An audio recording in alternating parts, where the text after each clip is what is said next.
Sell your car. Jason's loan won't pay itself, Dad barked after doubling the rent on the house I secretly owned. I smiled and said, then start packing. You've got 30 days. I handed him the eviction notice, right in front of 40 guests at his own backyard party. Sell your car, James. Jason's loan won't pay itself. Dad's voice boomed across the backyard. Everyone turned. Plastic cups froze mid-air. The music cut off halfway through a song. I stood near the grill, holding a paper plate I suddenly couldn't taste from. My hands were shaking, not from fear, from how familiar this was. Mom laughed too loudly, her fake hostess tone kicking in. Rick, honey, not now. We have guests. He cut her off. Maybe if this boy stopped wasting money, Jason wouldn't have to struggle. Jason leaned back in his chair, beer in hand, that smug grin he always wore when Dad attacked me. Come on, man, he said. You barely drive that car anyway. I'll pay you back. Eventually. Laughter. His friends chuckled. I didn't. The embarrassment hit like a wave. Every conversation stopped. Eyes burned holes into me. For years I'd swallowed it. The mocking, the public lectures, the lazy son jokes. But this time I didn't walk away. I just smiled, quiet but sharp. You sure you want to say that in front of everyone, Dad? His smirk wavered for the first time. Excuse me? I stepped closer, voice steady. You're yelling at your landlord right now. You realize that, right? A hush fell. Forks clinked on plates. He blinked. What the hell are you talking about? Not yet, I thought. Not here. Not until everyone's watching. My name's James Rylan, 27, oldest son. Quiet disappointment, the one they only remember when the bills show up. You know that role? The responsible one everyone forgets to thank? That's me. I paid for their mortgage temporarily. Covered Mom's dental surgery, fixed the pipes, the roof, even Jason's wrecked truck. No one ever said thank you. They said, you're supposed to help family. I lived in the basement of the same house I paid for. They called it rent. I called it interest on betrayal.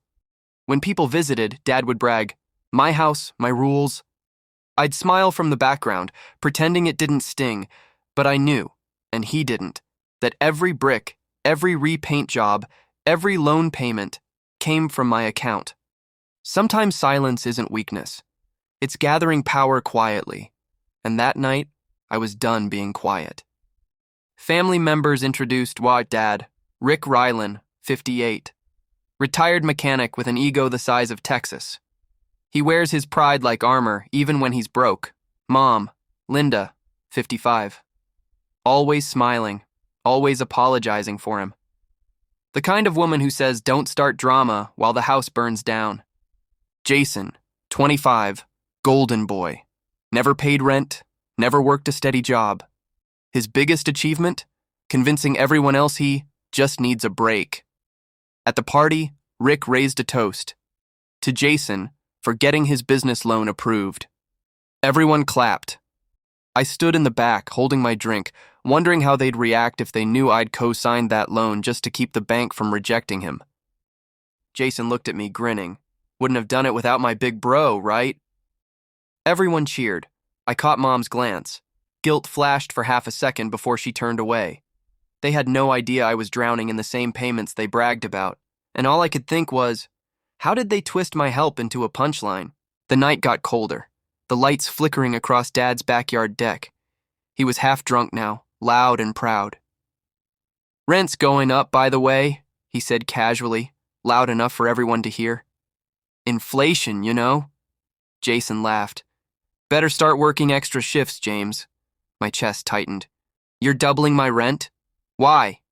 Dad smirked. Because I can. You're lucky I don't charge interest for raising you. Guests laughed nervously. Mom whispered, Rick, please, but didn't stop him. I took a sip of my drink, calm. You sure you want to do that? He frowned. You threatening me? Jason stood beside him, arms crossed. Don't disrespect Dad, man. He gave you everything. That was it. The final crack. I smiled faintly. Everything? Or did I give you everything? Dad's face twisted. What's that supposed to mean? I shrugged.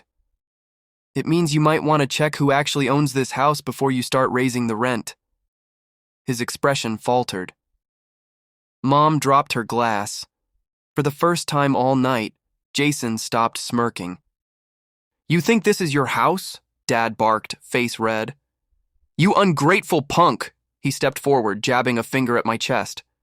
After everything I've done for you? I didn't move. You mean like calling me failure in front of guests every Christmas? I said quietly.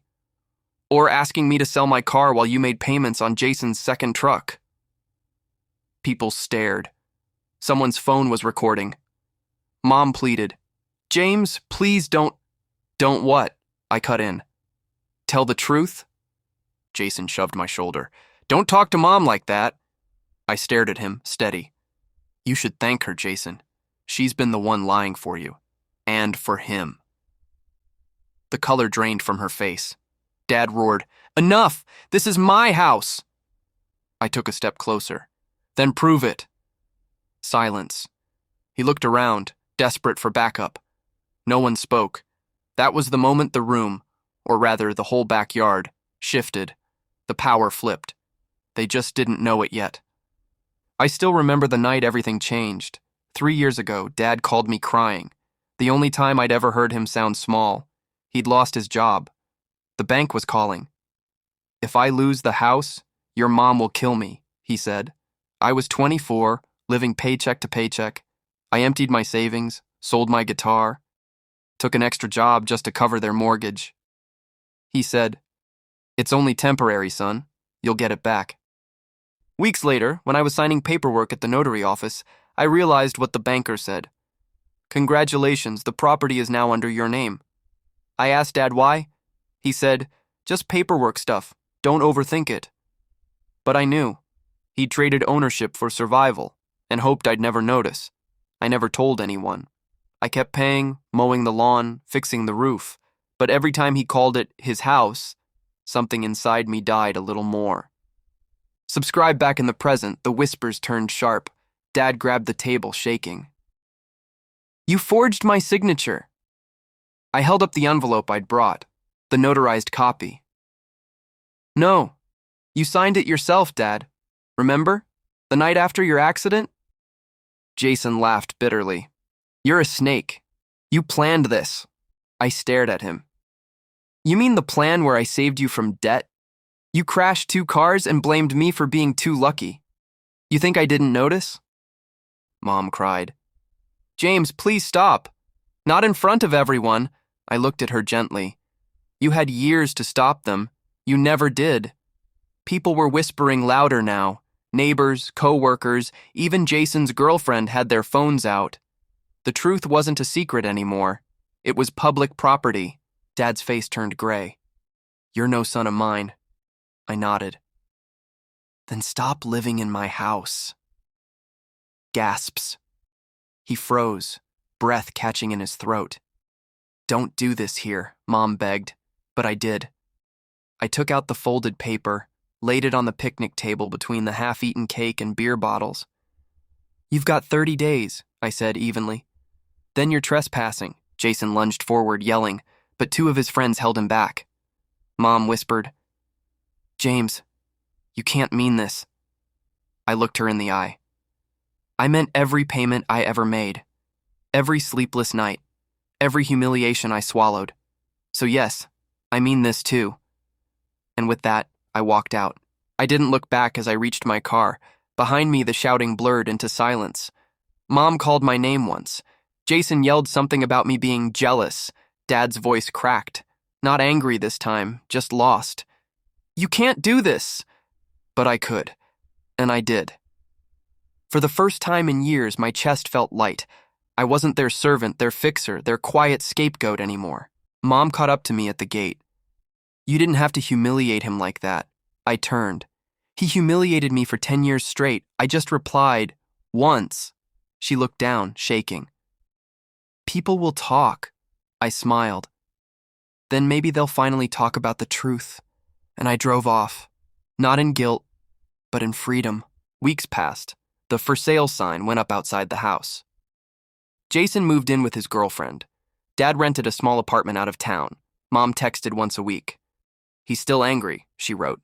I know, I replied. So was I. Then one day she sent, we miss you. Things aren't the same.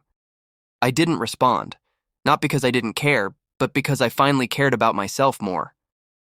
I walked by the old house one evening. The porch light was off. The swing I built was broken, but for the first time it didn't feel like loss. It felt like peace.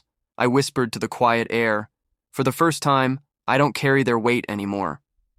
If you were in my place, would you forgive them or walk away forever? Tell me in the comments. I want to know your story, because I know I'm not the only quiet one who was taken for granted. If this story hit close to home, hit like for James, hit subscribe for more true-to-life family dramas. And remember, silence isn't weakness. It's just power waiting for the right moment.